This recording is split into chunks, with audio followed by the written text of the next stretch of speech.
Supreme court దాడి చేస్తూ ఉందని చెప్పి సుప్రీంకోర్టు గురించి చెప్తాను. వాస్తవానికి ఆయన కోపం ఏమంటే సుప్రీంకోర్టు ఇటీవల కాలంలో ఒక మంచి తీర్పు ఇచ్చింది. ఇవాళ రాష్ట్రాల్లో ఎవరైతే గవర్నర్లు ఉన్నారో వాళ్ళందరూ కూడా ఆర్ఎస్ఎస్ వాళ్ళు, వాళ్ళని నియమించింది కేంద్ర ప్రభుత్వం. వారు ప్రజాస్వామ్యబద్ధంగా ఎన్నికైన అసెంబ్లీలు పాస్ చేసిన బిల్లులను దానికి ఆమోదముద్ర వేయకుండా సంవత్సరాల పర్యంతం వాళ్ళు దాన్ని తొక్కిపట్టి ప్రజాస్వామ్యానికి పాతరేసిందే వాళ్ళు. అంటే ఎలక్టెడ్ అసెంబ్లీ వాళ్ళు బిల్లులు పాస్ చేస్తే ఆ బిల్లులు మేము ఆమోదించమని చెప్తే ఇంతకంటే ఘోరమైన విషయము, అప్రజాస్వామికమైన విషయం ఇంకోటి ఉంది అని నేను అడుగుతా ఉన్నాను. దానిపైన సుప్రీంకోర్టు చాలా స్పష్టమైన తీర్పు చెప్పింది. ఆ రకంగా తొక్కిపట్టే అధికారం లేదు. ఆ బిల్లులకి ఒక లిమిటెడ్ టైంలోగా, ఒక ప్రిస్క్రైబ్ టైంలోగా దానికి ఆమోదం తెలియజేయాలని చెప్తే ఈ దేశంలో ఉన్న రాజకీయ పార్టీలు, ప్రజాతంత్రవాదులందరూ కూడా హర్షం వ్యక్తం చేస్తూ ఉంటే అది మింగుడు పడని ఉపరాష్ట్రపతి గారేమో ఇవాళ న్యాయ వ్యవస్థపైనే ఆయన దాడి చేస్తూ ఉన్నారు. ఒక రకంగా చెప్పాలంటే ఎమర్జెన్సీ పెట్టకముందు ఇందిరాగాంధీకి ఆనాడు కోర్టులకు ఏ రకంగా అయితే వచ్చిందో ఇవాళ మళ్ళీ అలాంటి పరిస్థితే దేశంలో ఉత్పన్నమవుతాం. ఎందుకంటే ఈరోజు వక్ఫ్ బిల్లు విషయంలో కూడా అంతే.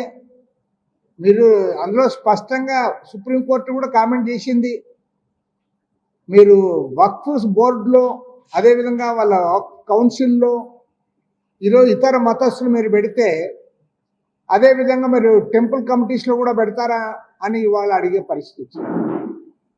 తర్వాత డీనోటిఫై విషయంలో వాళ్ళు ఎప్పుడో డొనేషన్ ఇచ్చిన వాటిని, వక్ఫ్ ప్రాపర్టీస్ని మీరు దానికి రుజువులు తేండి, దానికి ఎక్కడ రిజిస్టర్ చేశారో చెప్పండి అంటే వందల సంవత్సరాల క్రితం జరిగిన వాటికి దానికి ఎవరు రుజువులు తేగలరు? అవి పేపర్లు ఎక్కడ ఉంటాయి, డాక్యుమెంట్స్ ఎక్కడ ఉంటాయి? కాబట్టి ఏమంటే ఇది కొంతమంది ఏమంటే మైనారిటీ మతస్థుల గురించి అని కాదు, ఇది మైనారిటీ మతస్థులకు మాత్రమే పరిమితమైన సమస్య కానే కాదు. ఇది పక్కా రాజ్యాంగం పైన దాడి. ప్రజల యొక్క, అది మైనారిటీనా మెజారిటీనా అనేది కాకుండా మత సంస్థలు వారి వ్యవహారాలు వారు స్వతంత్రంగా నిర్ణయించుకోవడానికి, నడుపుకోవడానికి అవకాశం ఇస్తే రాజ్యాంగంలో దాన్ని మీరు వైలేట్ చేసి ఇప్పుడు వక్ఫ్ అమెండ్మెంట్ బిల్లు తెచ్చి దానిపైన కోర్టుకు పోతే కోర్టులో కూడా ఆయన సొలిసిటర్ జనరల్ తుషార్ మెహతా ఆయన కూడా అసహనం వ్యక్తం చేస్తూ మాట్లాడుతూ ఉన్నాడు. సుప్రీంకోర్టుని అవమానించే పద్ధతుల్లో మాట్లాడుతూ ఉన్నారు. మరోవైపు సుప్రీంకోర్టు పైన దాడి చేస్తూ ఉన్నారు. కాబట్టి ఏమంటే ఇవాళ భారతదేశంలో ఒక ప్రమాదకరమైన పరిస్థితులు నడుస్తూ ఉన్నాయి. దీనికి ఫుల్ స్టాప్ పెట్టాలి. పెట్టకపోతే ఇది మరింత తీవ్ర రూపం దాల్చే అవకాశం ఉంది. ఇవాళ ఎవరి అధికారాలు వాళ్ళకు ఉంటాయి. ఖచ్చితంగా లెజిస్లేచర్కి ఉండే అధికారాలు వారికి ఉంటాయి, ఎగ్జిక్యూటివ్ పవర్స్ వారికి ఉంటాయి, ఎగ్జిక్యూటివ్ బాడీకి. అంతేగా అదేవిధంగా జ్యుడిషియరీ ఖచ్చితంగా అడ్జుడికేషన్ వారిదే. అసలు కరెక్ట్ ఉందా లేదా, రాజ్యాంగబద్ధంగా ఈ బిల్లులు పాస్ అయినాయా లేదా, వాటన్నిటిపైన తీర్పు చెప్పే బాధ్యత అవునన్నా కాదన్నా కోర్టులోదే. కాబట్టి ఏమంటే ఒక ప్రమాదకరమైన పరిస్థితులు ఉన్నాయి. ఈ ప్రమాదకరమైన ఈ బిల్లులు పాస్ చేయడానికి దురదృష్టవశాత్తు మన రాష్ట్రంలో ఉన్న తెలుగుదేశం పార్టీ కూడా కారణం కావడము శోచనీయం. నిజంగా చంద్రబాబు నాయుడు గారు, నితీష్ కుమార్ గారు వారు నిజంగా అది సెక్యులర్ పార్టీ, వారు కూడా సెక్యులర్ వ్యక్తులే, సీనియర్ నాయకులు, దాంట్లో మేము అంగీకరిస్తాం. కానీ మీరు ఆ పద్ధతులు మీరు ఆలోచించలే.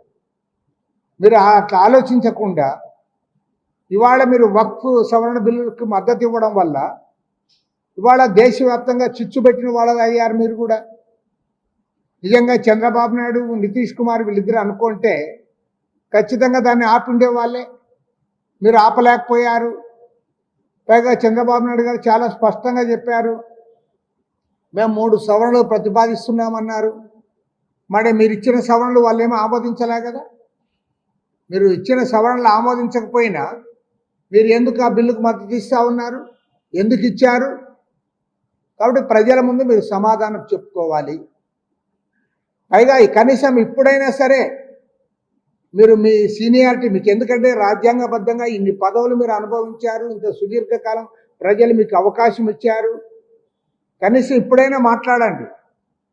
వాళ్ళ ఈ రాజ్యాంగ ప్రతిష్టంభన వచ్చే పరిస్థితులు భారతదేశంలో ఉన్నప్పుడైనా సరే మీ స్వార్థ రాజకీయాలు, పాక్షిక రాజకీయాలు, మీ స్వప్రయోజనాలు పక్కన పెట్టి కనీసం ఇప్పుడైనా సరే చంద్రబాబు నాయుడు గారు మాట్లాడాలి.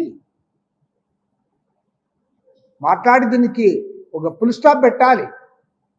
ఇవాళ దేశంలో మొత్తం ఎక్కడికక్కడ దేశవ్యాప్తంగా మైనారిటీలు రోడ్డెక్కుతా ఉన్నారు. ప్రజాతంత్రవాదులందరూ కూడా దీన్ని ఖండిస్తూ ఉన్నారు.